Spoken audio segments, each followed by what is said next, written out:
Kapin sa 4,000 ka mga job vacancy ang tanyag sa duha ka managlahing job fair sa Central Visayas ning Labor Day.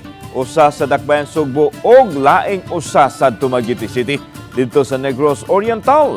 Ang detalye sa report ni Femari Dumabok. Malipayong gibitbit sa 26 anyos nga si Meko Daan, taga Barangay Tangke sa Talisay City. Ang gabayng karatula nga adunay nakabutang nga hired on the spot o HOTS.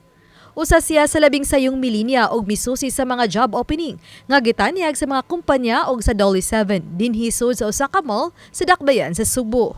Na-HOTS siya isip warehouse assistant sa usa ka mall. Magandam sa unsay need sa trabaho. Excited ako. Why the need to work, sir? For financial support, ma'am. Kay nanay responsibilidad ba?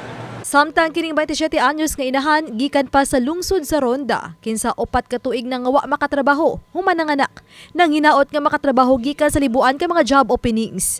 Gikinahanglan na ang trabaho alang na unya sa pagsugod ug pagtungha sa iyang anak. 4 years old naman akong baby, so mauto naka-decide na sad mi sa akong partner nga magkuan sad ma-apply na ko balik. Lisod kayo ma'am uy kay kuan mahal kay palaliton.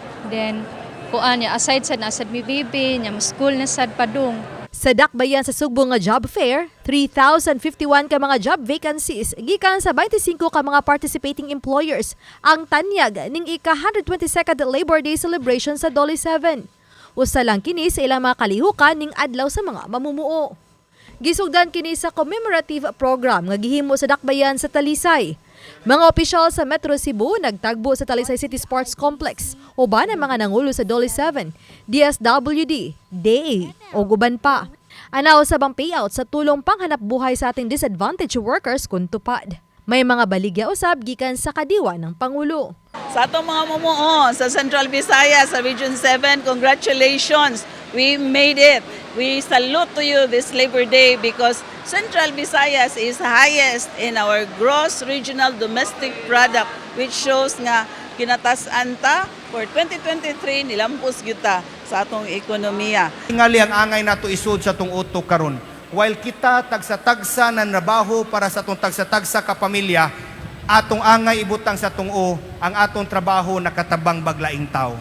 Ang Talisay City Chamber of Commerce and Industry ang nisuporta sa programa sa Labor Day, pagpakita sa kaimportante sa welfare sa mga mamumuo. Samtang sa Eastern Visayas, 41 ang na-hired on the spot sa gipahigayong Labor Day Job Fair sa Ormoc City. Mato ni Manpower Development Officer Jo Marie Alcala nga 29 ka mga kumpanya ang misalbot sa job fair. Tulo usab ang mga overseas employers, ana usab ang mga national agencies sama sa SSS, PhilHealth ug PSA. Aron muhatag og serbisyo sa mga aplikante. We support them ma'am by kanang ang management amo silang gaag mga seminars to labi na sa atong labor wage karon. So we kanang happy kay mi nga ko kanang mo cooperate jud ang atong management nga tagaan jud nila saktong minimum wage diri sa Talisay atong mga laborers. Oba ni Cleofer Lumayag, Femari Dumabok. Balitang Bisdak.